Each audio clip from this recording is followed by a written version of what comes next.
Welcome to Natural Habitat Adventures Daily Dose of Nature, the origin of a new species, Darwin's finches in the Galapagos, presented by Galapagos Islands Expedition Leader, Josy Cardoso.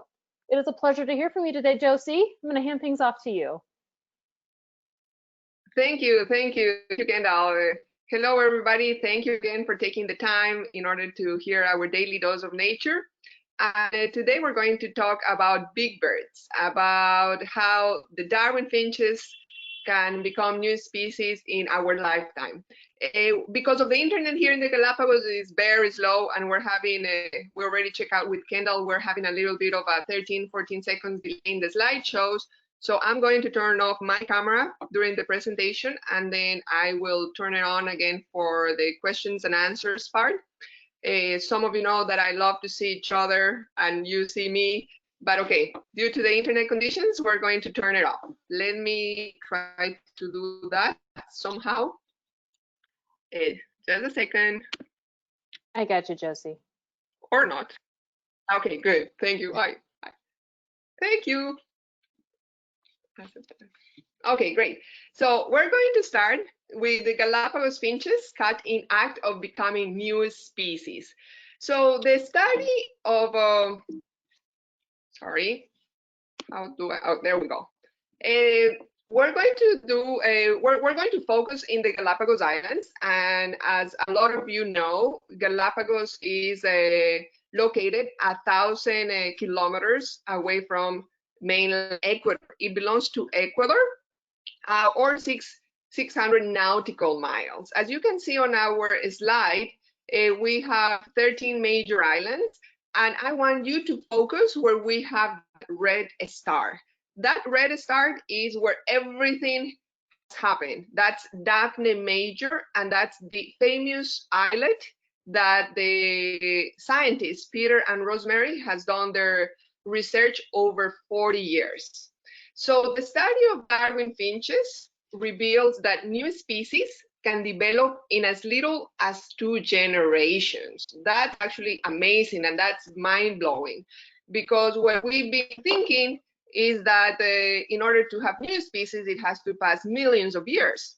So the most important part here is this lovely couple, Rosemary and Peter Grant. They are from England, and they've been professors of Princeton University, and they have devoted their life to study our little friends, the famous Darwin finches.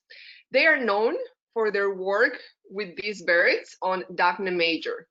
They started since 1973. They used to spend 6 months camping every year on the islet that you can see on our screen. The conditions over there were very harsh. As you can see, there were no landing spots, and it was only one flat area where they can put their tent, where they were going to be able to sleep. And that happened to be a little bit almost at the top of the volcano. And then they had another area where they used to have their gear and the food that needed to be away from the sleeping area. One of the most important things of this islet is that it will not introduce a species, no humans living on there, and it's close to Santa Cruz, but far enough to have isolation, what the species really needed. So since 1973, that this couple started their study, they were capturing the finches, they were tagging them, they were taking blood samples from all of the finches that live on this islet. It was actually a couple hundred of them, and we do have 3 species when they start their study. 3 different species of Darwin finches. And what amazed me the most is that before that, you know, when Darwin was here in 1835, he counted already 14 different varieties of finches. So we have finches that specialize on berries, buds, and flowers. We have finches that have specialized in insects, some flowers, some seeds. And then we have some other finches that have strongly specialized on seeds. And finally, only on little insects like, for example, the warbler finch. So each one is specialized on a different source of food in order to avoid competition. Over here, as I was telling you, we had 3 species when Peter and Rosemary started their studies. It was a medium ground finch, as you can see on the slide at the top. And then we have in the middle the cactus finch. No, the beaks. The beaks is actually the most pronounced differences between the finches. And then we have the large ground finch. As you can see, the large ground finch, the beak is massive. That means that it cracks big seeds. The cactus finch, actually the name help us to know what eats, and actually they specialize on cactus, on opuntias. Medium ground finch will eat seeds, but smaller seeds than the large ground finch in order to avoid competition. So how it happens? Peter and Rosemary, they were capturing each single finch that live on Daphne Major. As I was telling you, they were tagging them, measuring the beak, taking blood samples. So they knew exactly how many finches were there, who was, they even named the finches with their number system. So they knew exactly who was the grandfather, who was the daughter, who was the grandkid, how the families, who was mixing with who. They knew every single finch that happened to be on Daphne Major. That was impressive. And as I told you before, they were camping 6 months of the year. So then also apart from the beak, that they have different sizes according to the food that they eat, another big difference is the song that they sing. The song is different for each species of Darwin finches. So they can recognize from far away whether it was a medium, a cactus, or a large ground finch. And then when the finch will come closer, you can notice the beak and actually say, okay, this was a cactus finch. I hear that cactus finch singing from far away, and now that it's closer, definitely it has a cactus finch beak. So those are the 2 ways how we recognize them, but also that's how the finches recognize each other. From far away, males and females will recognize the individuals from the same species by singing, and then when they get closer to each other, they will recognize by the size of the beak. How to tell apart males from females?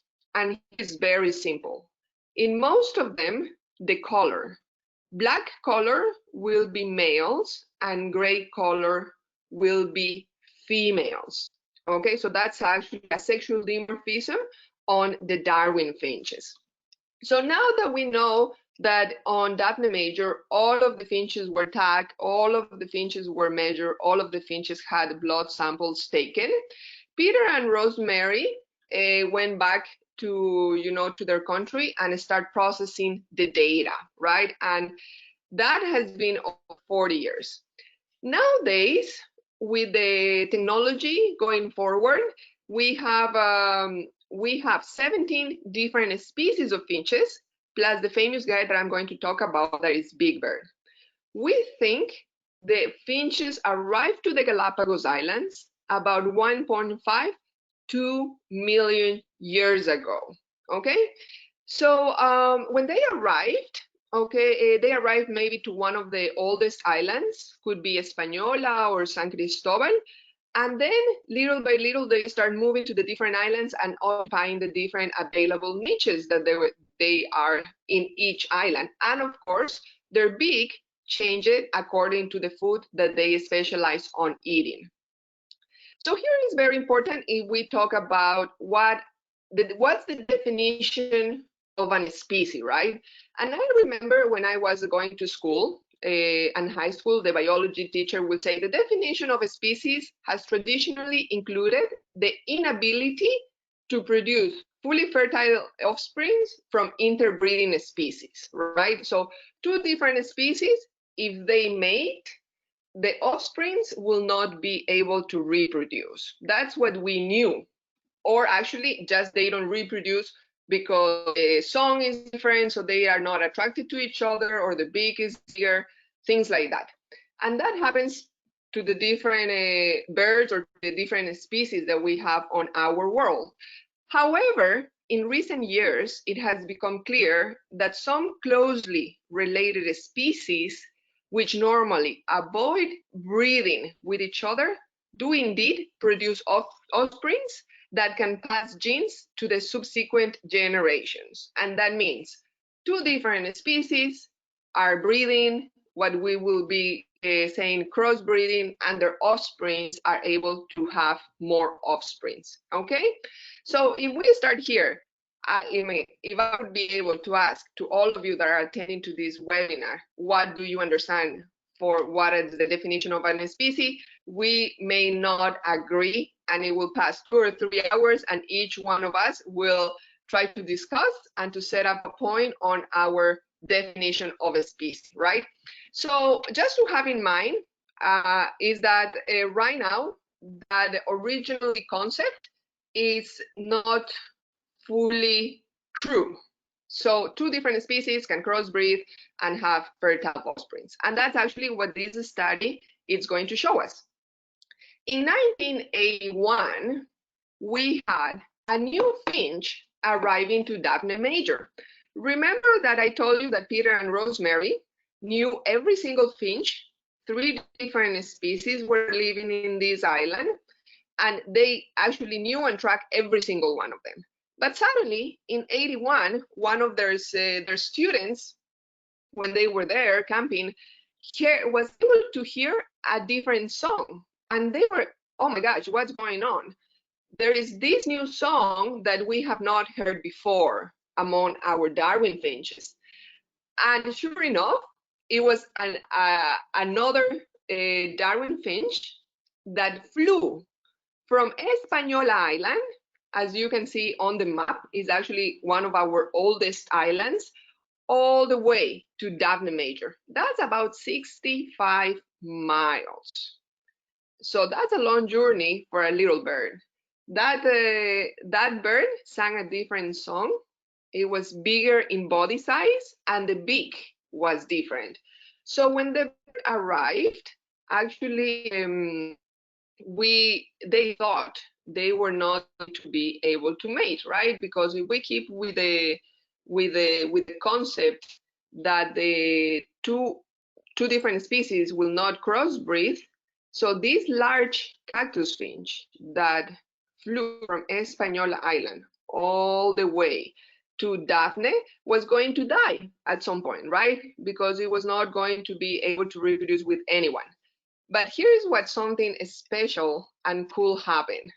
Suddenly, this new arrival of this large cactus finch got in love, or make this female medium ground finch fall in love, and they actually mate. And of course, Peter and Rosemary say, okay, what's going on? This female is deaf or what? Because it's singing a different song that she should not be able to recognize. But well, where things happen in nature, love can happen as well. So medium ground finch made it with large cactus finch. And they say, okay, they're going to have babies, or if everything works out good. But those babies will not be able to reproduce, because as we follow the concept of an species, it will be hybrids. But guess what? Here the story gets even better. Those that hybrid male and that hybrid female, were able to mate again. And then we have the big bird lineage, which was incredible. And here, this new lineage, nowadays, actually, there are 40 birds of the new lineage of big bird. What is different is that it's bigger in body size, it's bigger in beak, it sings a different song, and they have become isolated between the individuals that are from this lineage. So this lineage is mating among themselves and producing more offsprings. So that's how the Peter and Rosemary were able, about 2 years ago already, to say, okay, we have 17 different species of finches plus big bird. Big bird occupies their own niche, okay, because what we thought at the very beginning that the large cactus finch from Espanola will arrive and will have nothing to eat, well, that didn't happen. It found food and it was able even to find a mate. So this big bird is not competing with all the other 3 originally species that were on Daphne Major. So in that regard, competition for the same source of food is not happening, which is great, so they can survive. So over here, we have that, you know, we humans can follow the emergence of new species in the wild. That is happening every single day on our world. But of course, witnessing and being there at the right time is what it makes a little bit more hard for us to witness the emergence of these new species. As this result, they are now reproductively isolated, and they're also genetically different, the lineage of big bird. So humans, you know, humans can follow the emergence of these new species in the wild. And another thing that makes Daphne Major very special, this islet, and why this islet was chosen, as I mentioned before, is because there is no introduced species, no people living there. So this study comes from work conducted on the Galapagos Islands on a remote location that has enabled researchers to study the evolution of biodiversity due to natural selection under pristine conditions. So this part of pristine conditions plays an important role here on Daphne Major. As I told you, no introduced animals, no humans. But also here, being in a small area, that's why Peter and Rosemary were able to track every single finch around. And what also is very important in their work is that here in the islands, we have El Nino and La Nina phenomenon, right? El Nino is when it rains a lot, and La Nina is when we have a drought. Our world compensates. When you have El Nino year, usually the following year happens to be La Nina in order to compensate for how much rain we had the previous year. And these phenomena have been always happening for decades, for millions of years. And it usually happens, you know, every 8, every 10 years. But now with the global warming, we never know anymore when it's going to happen. They are happening more often. But going back to the point of having El Nino year on Daphne Major, that means a lot of water, and that means plants growing like crazy. And there were plenty of seeds for everybody, plenty of seeds for everybody. And so you can see how the population of finches was able to grow a lot. Of course, then when you have La Nina year, there is a drought, plants are not growing, and there is only few seeds around. And whoever has the right beak to eat the right seed will survive first. And then whoever survives second is also the finches that can adapt very fast their beaks to the source of food that is available at that given time. So Peter and Rosemary have been able to see how the size of the beaks go bigger or smaller from one year to the other according to the conditions.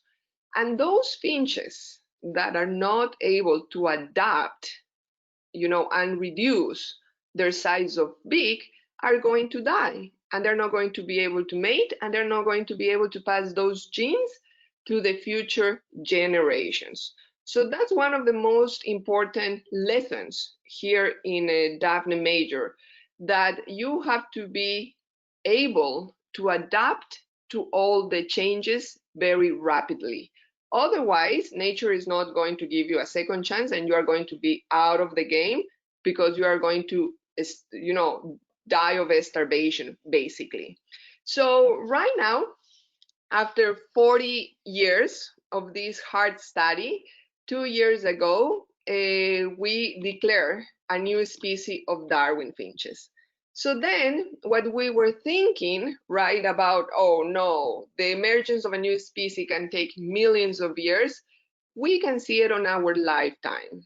It takes place in as little as 2-3 generations, and that on Darwin finches, it has been, in 13 years, they were able already to have this new data with this new lineage and proof that they became totally different from the previous ones. They are not competing for the same source of food, and they sing a different song, and genetically they are very different from the 3 original species. So that's what I wanted to share with you today about Big Bird.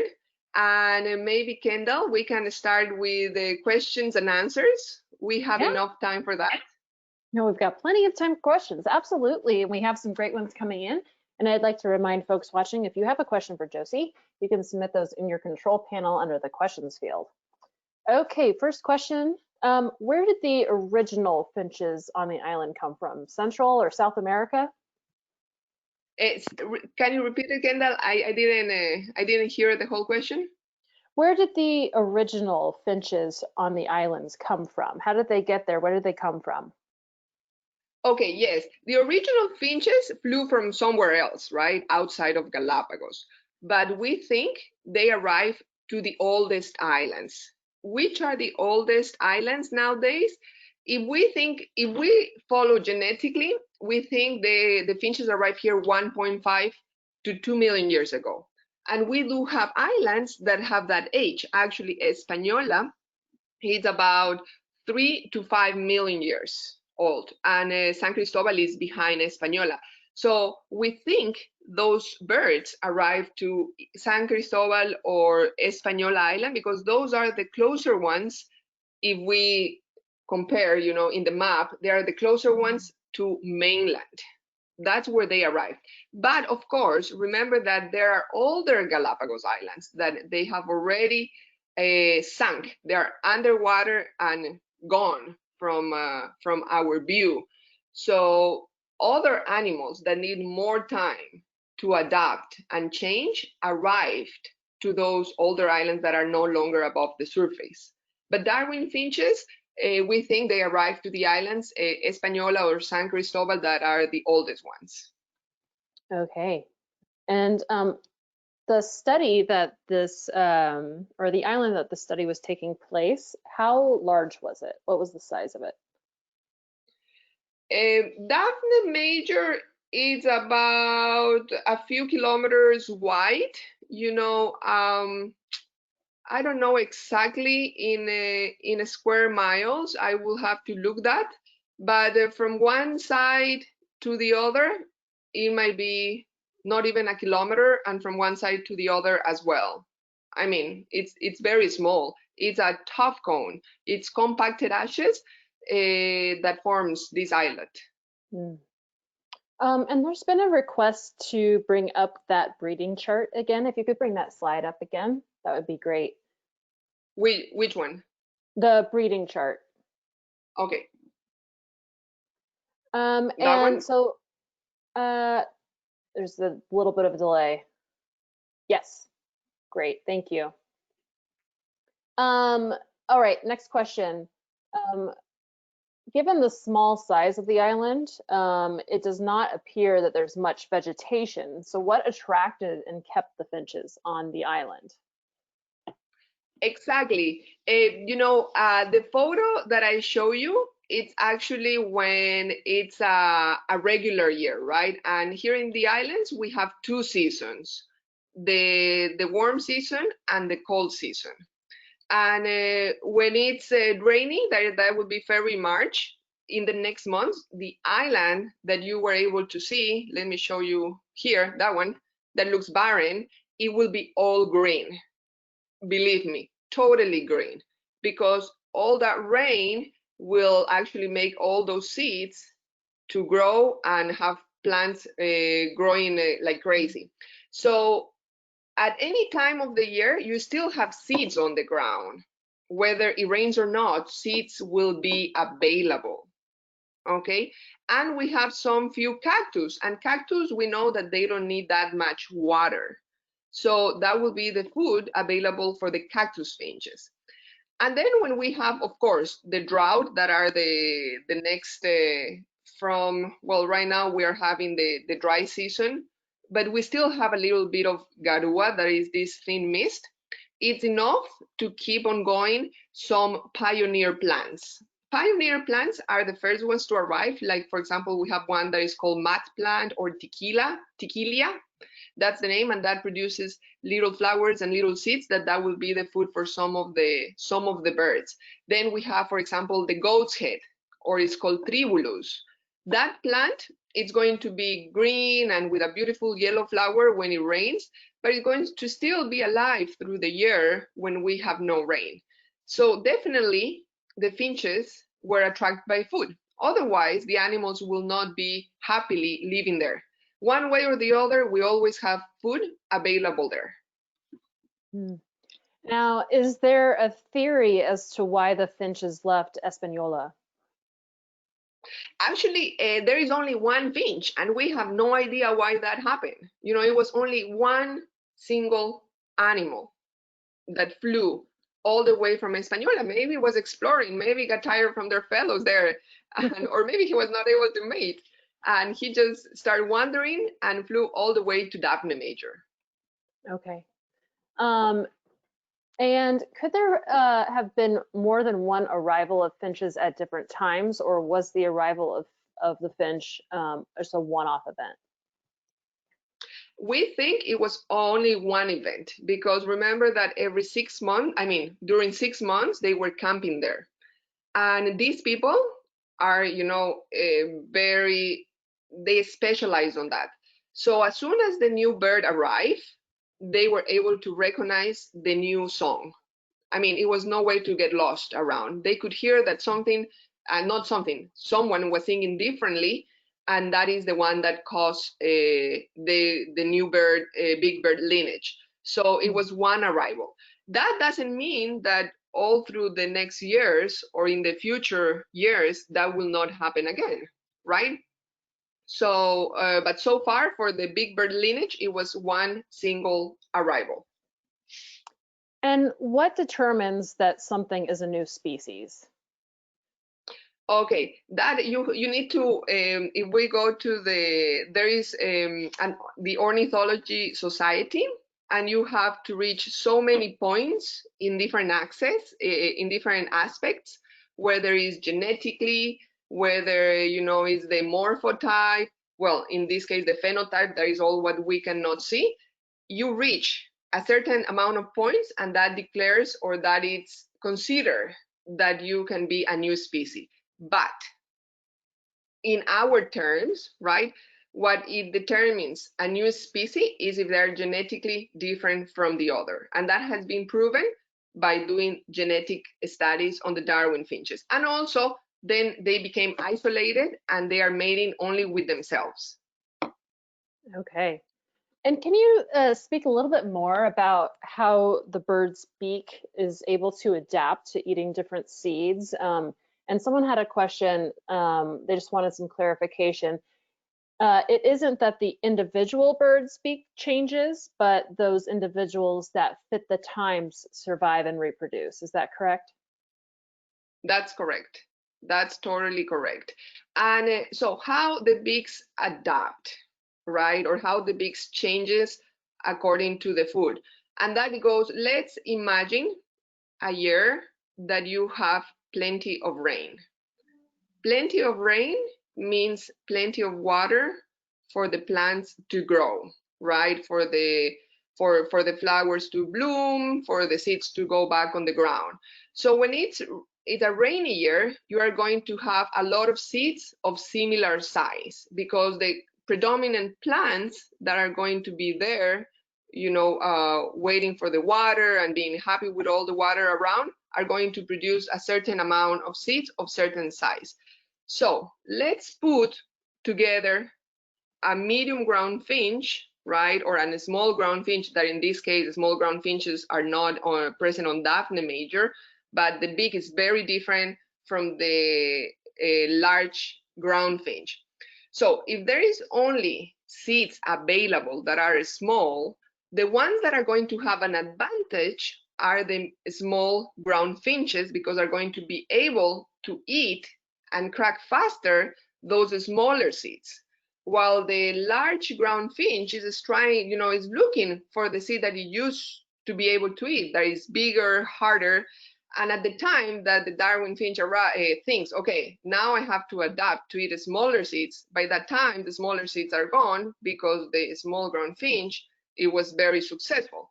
So the ones that are going to be have more chances to reproduce will be the smaller ones that were able to eat the smaller seeds.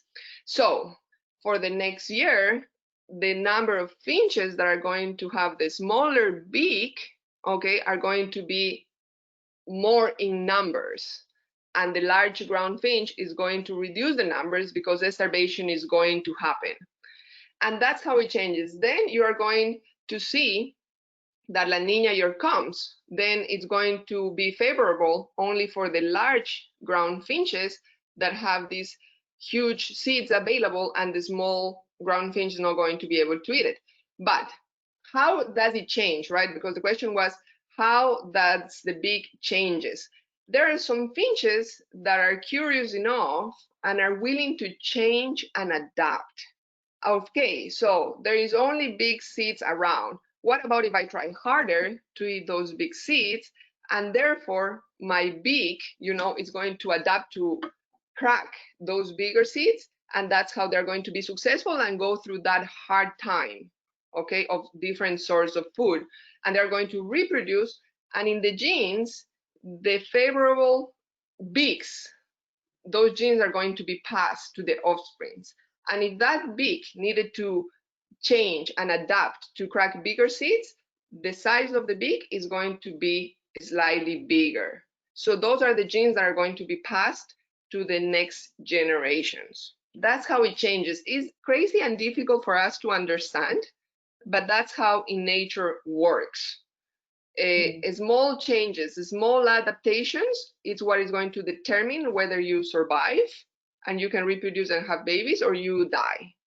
And those babies are going to get the traits that were successful for that period of time, okay? And having those right traits or that right characteristics are going to make you be able to reproduce and have more offsprings, and your offsprings have more offsprings.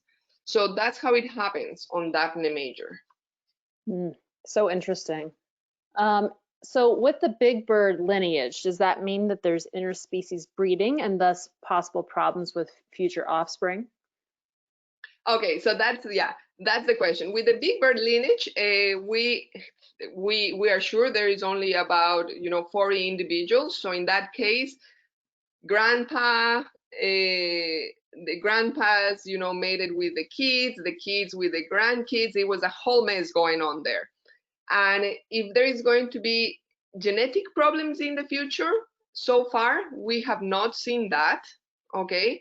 And the population is healthy. But then we have to remember, okay, that all of the species on this world, we started from very few individuals, because we didn't start it, it was 1 million humans on the earth that we were able to reproduce and be what we are today, or 1 million rhinos to be tossed to the air and reproduce. We started from very few individuals, and that's how little by little we colonize the world, whether we are humans or any other creature. So for example, with the giant tortoises, is the same thing. We started the reproducing breeding program with very few individuals. We started the Espanola Tortoises program that I talked, I think, a month or two ago. We started with only 15 individuals. And right now we have a population of about 2,000 tortoises that are doing great. And there is no genetically or inbreeding problem going on. So we think the same is going to happen with the birds. And what's the current lifespan of the finch? Yeah, that's a good question. Usually, when the animals are larger, they tend to live more. When the animals are smaller, they tend to live less years. So on the Darwin finches, there is, depending on the species, it changes slightly, but there is a lifespan of about 8, 9, 10 years of lifespan on the Darwin finches. And do the finches have any predators? Well, right now, in perfect conditions meaning no introduced animals, nature will be the biggest predator, right? Times of droughts, times of a lot of rain, but on the conditions that we have nowadays, there are a lot of introduced animals that are the predator of the finches. We're talking about ants that are, damaging the finches. We're talking about flies. There is a big problem with a fly, Philornis downsy. There is the one that is attacking the finches when they hatch. They get into their nostrils and they kill the finch, and that is happening with the mangrove finch. And then we have the smooth-billed Annie. There is that bird was introduced in the 60s here, and that one is taking over the space of all the little birds, not only the finches, vermilion flycatchers, Galapagos flycatchers, warblers, because it takes all the food and also destroys all the habitat where they like to be. Rats, we have rats as well. The Darwin finches, the rats are eating, for example, the eggs or the babies. Wow, it's pretty incredible. Okay, so how often do they breed each year, and how often are they laying eggs? Yeah, that's that's pretty cool, because I used to have here on my garden, we used to have some opuntias, and we had to do some remodeling, and we just changed the opuntia. The opuntia is the cactus. We changed it to another location here on our garden. But usually the birds, they reproduce when rain comes, right? So that depends on how much rain we have. They can reproduce more. So on a regular year, usually the finches need about 30-40 days to complete a cycle. So before rain comes, you are going to start seeing that the finches are singing, and the beaks are changing colors, and they are actually getting material to build their nest. It's amazing. And then you say, why the finches are doing that? So then we answer ourselves, rain is coming. And for sure, rain is coming. So then they mate. The whole courtship starts because one is singing and the other one is also singing back, and that's how they recognize each other. And then they finish to build the nest together, lay the eggs. Both of them are taking care of the eggs, and then the babies hatch, right? And it's very fast. I've seen them here in my garden. It's very fast.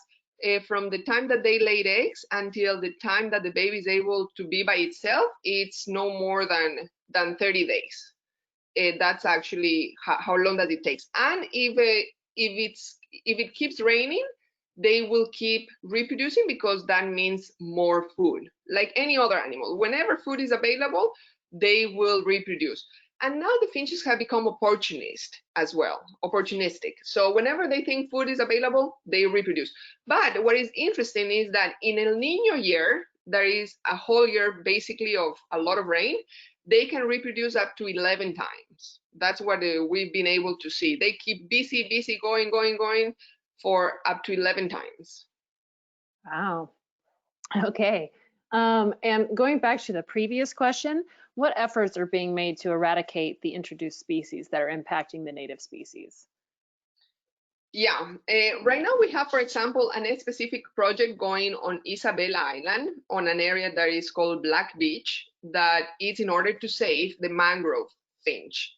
When we started with this project, there were only 60 individuals of mangrove finch left on this patch of mangrove area, and that's no other place where we can find them. So there is a big project going on for already, that was when I started guiding. That's at least that project has 10 years, maybe more, where they're trying to control the fly, which is very hard, because you don't want to throw any chemical substance into the environment and cause a greater damage. They're trying to control the rats. We're trying to control the ants. And then we are also, with the mangrove finch, we start reproducing them in also where we were taking the eggs into captivity and incubating them, feeding the babies when they hatch, and then reintroducing them to that patch of mangroves on Isabela. What we've seen is that it's better to do the whole process there. So we have an area there. They built a little facility where they will keep the babies there and have them whenever they're ready to fly. They put them outside. And with that project, we've been able to increase by a little bit the number of finches, but at least they were not disappearing as we thought they were going to do if we don't do anything about it. So the rat population is under control, and we're still doing a lot of research to see how we control the fly. They are right now spraying around the nesting areas a sustan. It doesn't harm the plant, it doesn't harm the nest, it doesn't harm the birds, in order to avoid the flies being able to deposit the pupas, and the pupas are the little larvae, the little eggs that later on are going to become larvae and go into the nostrils of the birds. We were thinking about also, making all the population of flies one single sex, so at some point they will not be able to reproduce and collapse. But all these projects take long time. But in the meantime, we're doing the best in order to control the animals that are affecting them. Great. So there's a question about, since the big bird is a product of the ground finch and the large cactus finch, what does it eat? Okay, yeah. This one actually, it has adapted to eat some seeds, but the seeds that were not exploited by the other ones, right? So if you see here in the chart, the big bird lineage has a bigger beak than the two original ones, but not as big as the ground finch, as the large ground finch. So it's hopping on the opuntias, on the cacti, but also it's eating seeds around. And on Daphne, we have different species of plants. We have for sure goat's head, we have for sure the tiquilia, we have the opuntias, we have some morning glories, plants that tolerate hard conditions. On that subject, do the finches serve as seed dispersers for the plants? Oh, yes. Actually, yeah, the finch are, for example, blackberry and guavas are introduced species here, and they are a nightmare. I mean, they are causing big problems to our native and endemic flora. But those plants were introduced by the first settlers to the Galapagos. And due to the finches that they love to eat, for example, the blackberries, they love to eat the guavas, and not only the finches, the giant tortoises, they eat those seeds, they fly, right? And they are kilometers away, and they poop. And some of those seeds actually germinate even better when they have gone through the digestive system of some animals. So yes, birds are a big, they contribute a lot in spreading good seeds and bad seeds. In this case, of course, they don't know that they're introduced plants, or also some of the seeds stick in their feathers. Some of the plants are sticky, and that's how they carry to all.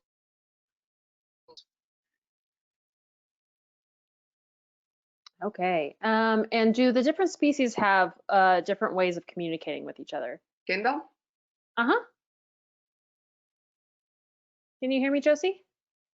Oh, sorry, I lost you for a little bit. Okay. The next question is, do different species have different ways of communicating with each other? With the birds, yes. Mm-hmm. They totally sing a different song, and you can hear them, the tunes or the noises that they do are very, very different. Even when we're walking, we can recognize just by listening. You say, okay, this is a ground finch, and for sure this is a cactus finch. The song that they sing is different. And what other types of birds are on Daphne Major? Yeah, Daphne Major, it's sometimes we can pass by with the boats very close, and you can on the cliff area, you see red-billed tropic birds nesting. You have swallowtail gulls. You have some shearwaters, and then depending the years, that's not predictable. You have blue-footed boobies. Also there, you have Nazca boobies. So Daphne used to be used also as a nesting ground of blue-footed boobies and Nazca boobies. What other species of native birds? You may have some Galapagos doves, DOVE, and that will be pretty much it. Yeah, Great. living there. But for sure, marine birds and the Darwin finches are the ones that are the ones that have the control over that little space. Mm-hmm. I'm going to combine a couple questions here. There's people wondering if there are any published works on the new species, and are there songs, the songs of the birds, have they been recorded, and are they available to hear somewhere? Yes, actually, highly recommended that you read The Beak of the Finch, that you can buy it on Amazon.com. The Beak of the Finch is an amazing book that tells you the whole story of the research that has been done in Daphne Major on words that are easy for us, to common people, to understand. So that's one thing highly recommended to read, that will give you a lot more information about what I've been telling you on this webinar. And then more information about Big Bird. There is some papers that have been published, okay, and you can type Big Bird or Peter and Rosemary Grants and their studies, and then you will find their papers. And I have an app that it's by Cornell. Cornell has, let me check here in my phone, Merlin. Merlin is one of the apps that is from the Cornell lab, and over there you have the songs of a lot of the birds. Okay, so you can go there and listen to the different songs of the birds. Cornell lab, Merlin ID. Perfect. And do you know what the current population is of the new species? 40 individuals. Wow. 40. Okay. So we'll end on this question. With the grants retiring, who's taking up their work? Yes, the grants have already retired, and but they're still around. They're still involved with their research.